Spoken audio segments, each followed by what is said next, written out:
água, essencial para a vida, é um recurso finito e cada vez mais escasso. A maior parte da água usada para atividades humanas, 70%, vai para a agricultura e pecuária. 20% vai para a indústria, 3% é desperdiçado. Sobram 7% que vão para o uso doméstico. Como a maior parte da população brasileira vive em zonas urbanas, é nelas que é usada essa água. Para conversar sobre a água no meio urbano, nós recebemos hoje o biólogo e doutor em ecologia Paulo Salles, diretor-presidente da ADASA, Agência Reguladora de Águas, Energia e Saneamento Básico do Distrito Federal. Olá, seja bem-vindo aqui ao Cidadania. Muito obrigada por vir à TV Senado. Eu é que agradeço, Roberta, agradeço a oportunidade de falar aos telespectadores da TV Senado. Quando a gente vê esses números, né, do uso da água, parece que realmente o uso doméstico é pequeno em comparação aos outros, né? E as pessoas às vezes se perguntam, será que eu posso fazer uma diferença tomando um banho mais curto, fechando a água quando vou escovar os dentes? Faz diferença mesmo? Eu creio que sim. Na realidade, tomar essas atitudes significa demonstrar cidadania, conhecimento da situação crítica que nós vivemos no mundo, de forma geral, com relação à água, e isso se propaga para as atividades profissionais de cada um de nós, para as crianças que estão convivendo conosco e assim por diante. Porque quando a gente diz que a agricultura gasta muita água, na realidade é necessário muita água para se produzir os alimentos. Não tem como produzir alimentos sem gastar muita água. Os números podem variar e a tecnologia ajuda a fazer alguma coisa mais produtiva, né? Quer dizer, produzir mais com menos água. E é essa a nossa busca.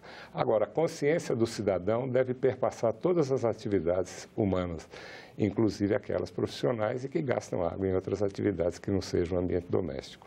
Porque seria, no caso, assim, o melhor aproveitamento possível, né? Não desperdiçar a água quando não é necessária, né? Enquanto eu estou escovando o dente, a água está descendo pelo ralo. Exatamente, exato, por aí mesmo, exatamente. Usar a água de uma maneira bem racional e poupando ao máximo.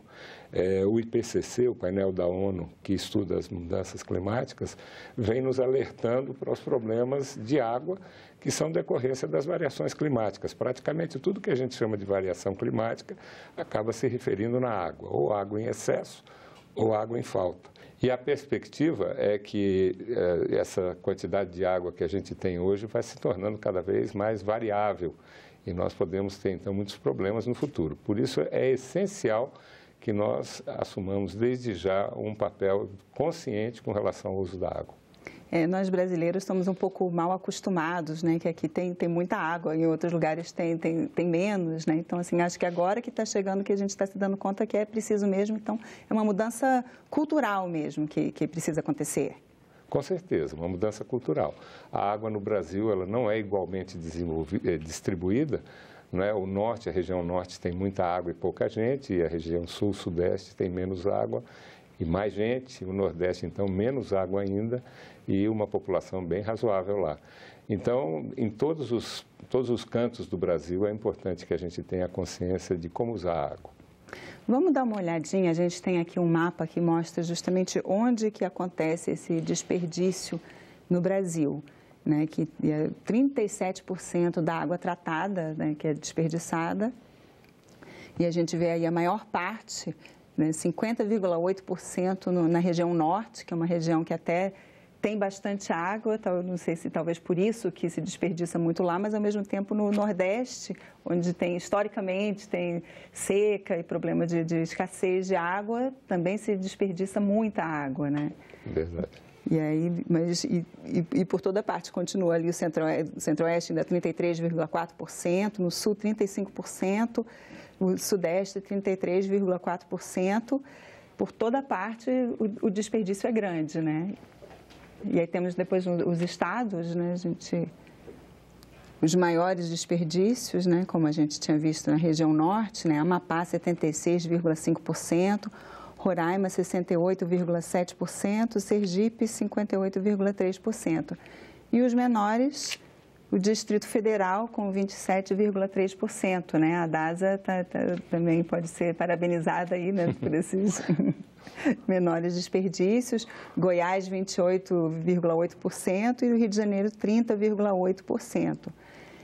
O DF é onde tem o menor desperdício, mas mesmo assim há espaço para melhorar, não é isso? Com certeza. Na realidade, esses desperdícios são relacionados à rede de distribuição que as companhias de água têm, não é? No caso do DF é a CAESB, basicamente. Eles estão fazendo um esforço de modernização que vem reduzindo progressivamente a quantidade de água perdida na rede. Mas, de modo geral, a rede é antiga, trata-se de um investimento muito grande para se renovar as redes, não é? E em muitos casos também acontece o desvio de água de maneira ilegal, de maneira irregular.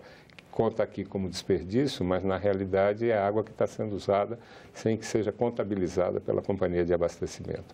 De fato, há espaço para melhorar e a nossa expectativa é que melhore muito sempre. Agora, mas existem dois números diferentes, que tem o desperdício, seria o individual, né? Que a pessoa, depois que já está dentro da casa do contribuinte, e a perda que é na rede? Esses números do Ministério da Cidade se referem, de modo geral, à rede, não é? Porque é muito difícil a gente imaginar o que é o desperdício individual dentro de cada casa. Então, é uma contabilidade que se faz com relação à água que é distribuída. E aí, como eu disse, tem vários problemas, falta de investimento, falta de manutenção, a rede é antiga de modo geral, e isso causa perdas que são normais de modo geral, mas numa quantidade excessiva que precisa ser consertada.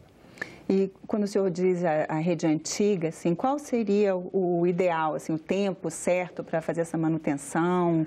Como que isso deveria ser feito? Bem, isso deve ser feito regularmente de acordo com o tipo de rede e com a quantidade de destinatários que a rede atende, não é? Então, existem redes que têm muitas junções, não é? São muito ramificadas e é claro que essas junções são sempre locais mais vulneráveis, não é? Existem redes que são ainda de um material de metal, outras já são com outros materiais mais modernos, mais resistentes. Enfim, todo tipo de rede precisa de manutenção. E as redes antigas, com o tempo, então, naturalmente, vão precisando de mais e mais manutenção. É bem variado.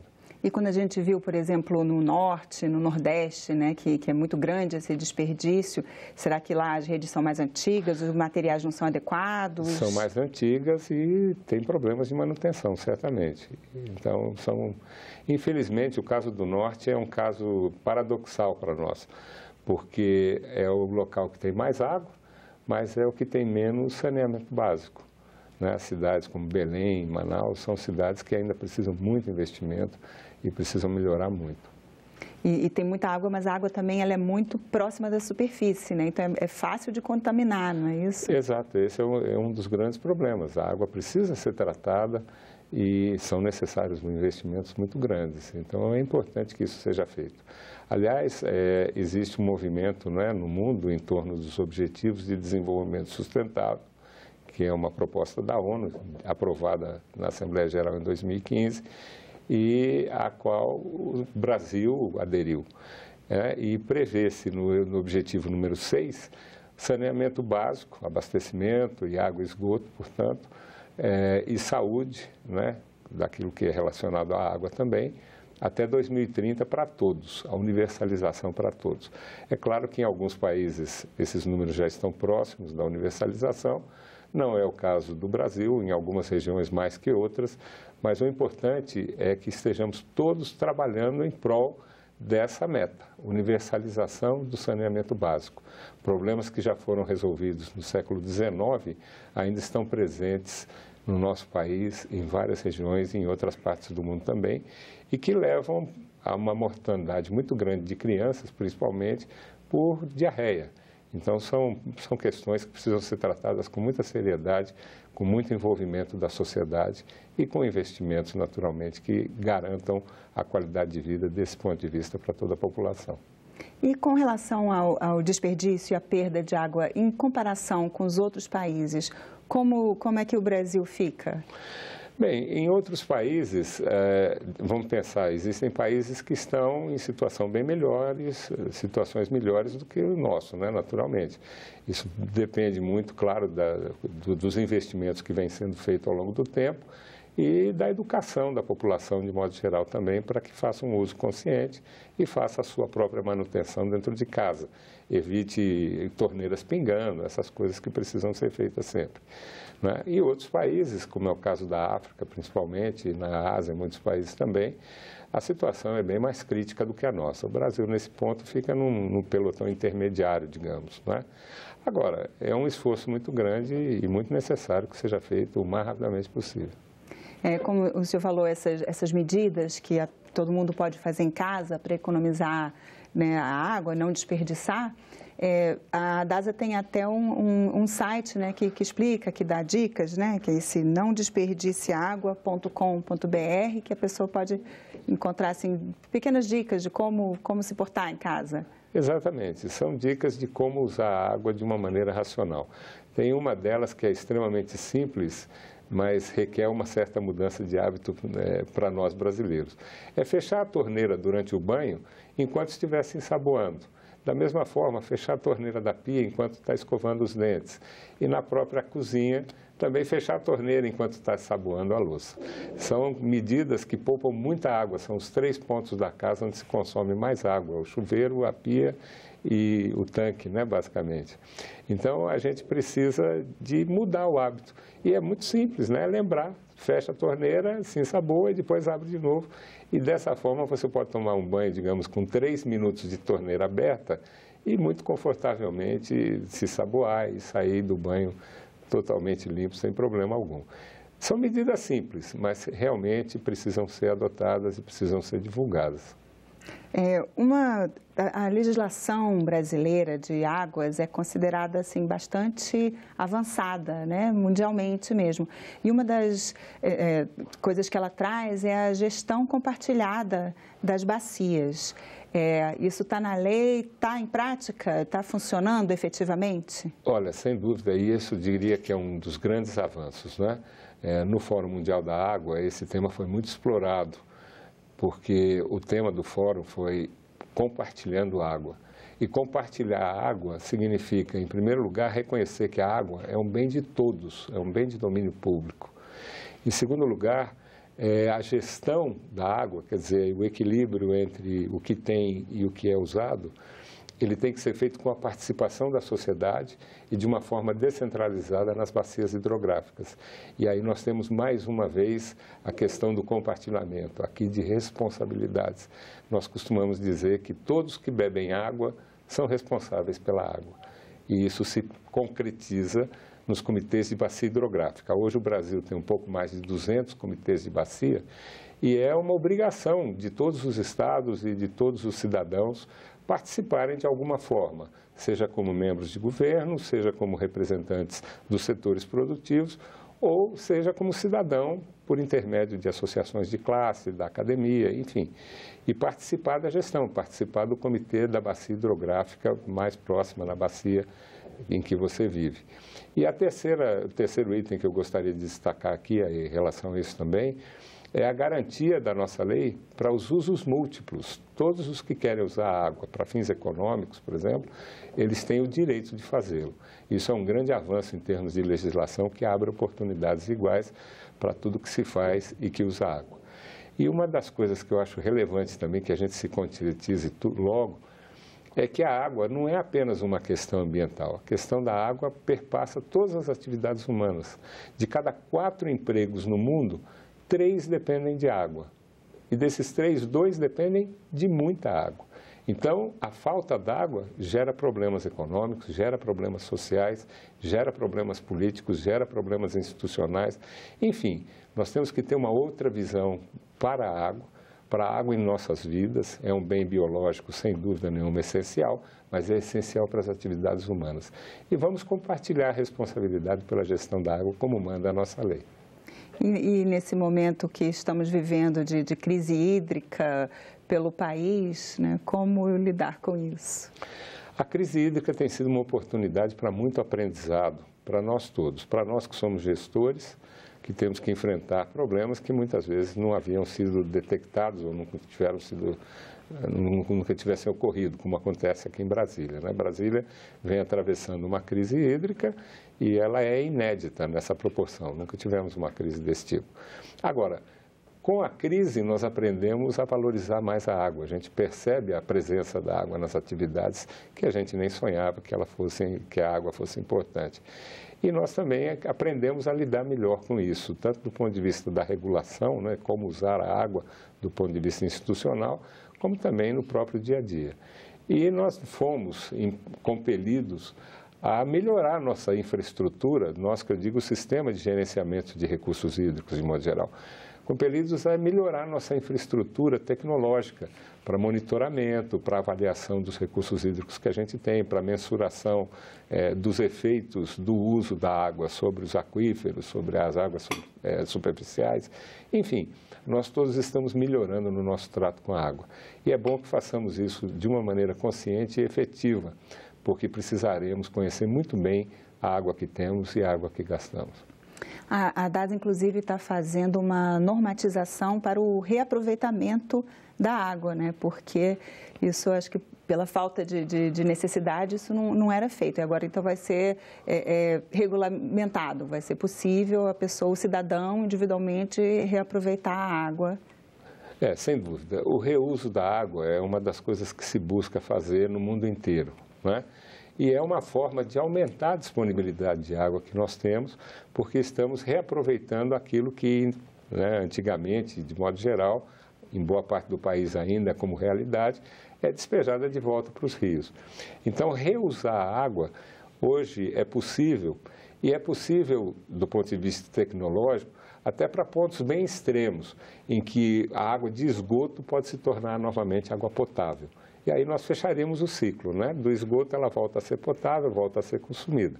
É claro que isso requer muito investimento e uma aceitação cultural de que a água limpinha que sai da fonte nem sempre vai estar disponível mais.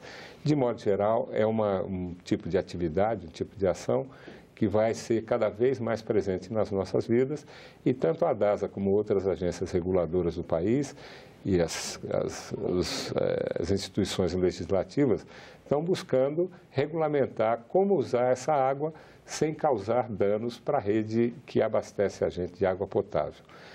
Eu gostaria de fazer um comentário sobre isso também. Eu gostaria de comentar a necessidade de uma duplicidade de redes. Na verdade, nós temos uma rede que chega às nossas casas que traz água potável. É uma água cara, de ótima qualidade, é a melhor água que a gente tem, porque é a água que nós vamos usar para beber.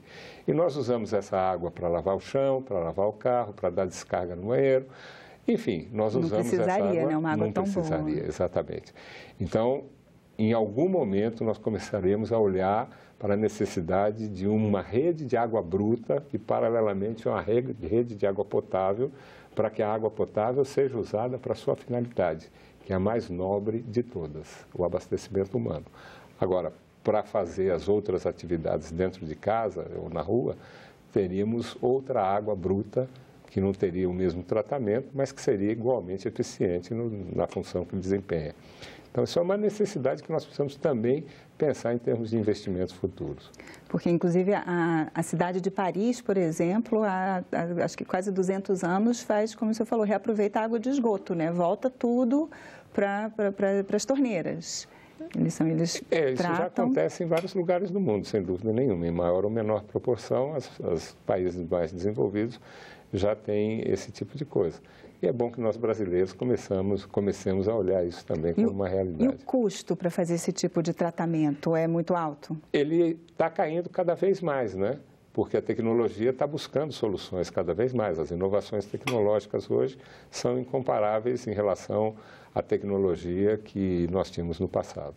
Então, dá para pensar que isso vai estar acessível a todas as pessoas num prazo relativamente curto. Em comparação com o tratamento que é feito hoje para água potável, como se compara? Depende do uso, novamente, né? Então, se é uma água para abastecimento humano, para água potável, ela tem que passar por aquele tratamento que é o tratamento que dá a qualidade necessária estabelecida na legislação e que tem parâmetros mundiais, inclusive, para serem cumpridos. E águas para outros fins podem receber um tratamento diferente. Por exemplo, a água que é reaproveitada na agricultura, ela vai ter água de reuso também, mas ela vem com características bem diferentes daquela água que é água potável. Então, depende do uso que a água terá. E está se pensando também em estimular a população a fazer esse reuso da água de forma financeira, talvez, né, ter abatimentos, que tipo de estímulo pode ser feito? A população pode ser estimulada de várias maneiras, não é? Nós temos, por exemplo, durante a crise hídrica que estamos vivendo em Brasília, muitas soluções caseiras que estão sendo adotadas espontaneamente pela população. E, em vários casos, aqueles que conseguem colocar um reservatório para essa água de reuso, e também aí a gente poderia acrescentar água de chuva, as pessoas que conseguem fazer isso numa certa escala relatam uma redução nas contas de água que pagam para a concessionária bastante expressivo. Se a gente passa para a escala de empresas, de indústrias e comércio, o reuso de água, o uso da água de chuva, também terão impactos bem positivos na própria conta que normalmente é paga. Então, isso já é um bom estímulo para fazer o reuso. Agora, existem muitos problemas. A gente não pode, de modo algum, misturar a água potável com a água de reuso. Isso é uma preocupação constante, toda a legislação vai nessa linha e a educação ambiental e a educação científica que a gente quer proporcionar é mostrar que isso não pode acontecer e por que não pode acontecer. Quais são os riscos de misturar a água de reuso com a água potável. Então, há muitos estímulos do ponto de vista da saúde, estímulos do ponto de vista da economia individual e da própria sociedade que começa a ver a água de uma maneira mais clara, no sentido de que a água potável tem uma finalidade e outras águas podem cumprir outras finalidades. É uma lição que precisamos aprender também. Agora, quando as pessoas conseguem fazer essa economia, né, não pagar para a empresa distribuidora, a empresa também vai reduzir o seu faturamento e vai ter menos dinheiro para investir. Aí não gera um outro problema? Gera um outro problema, sem dúvida, mas esse outro problema tem que ser resolvido de outra forma, né? Nós não podemos abrir mão do reuso por conta desse assunto. Na verdade, existem mecanismos para a própria empresa ajudar nessa tarefa de fazer o reuso. Então, existem outros mecanismos para que haja uma compensação.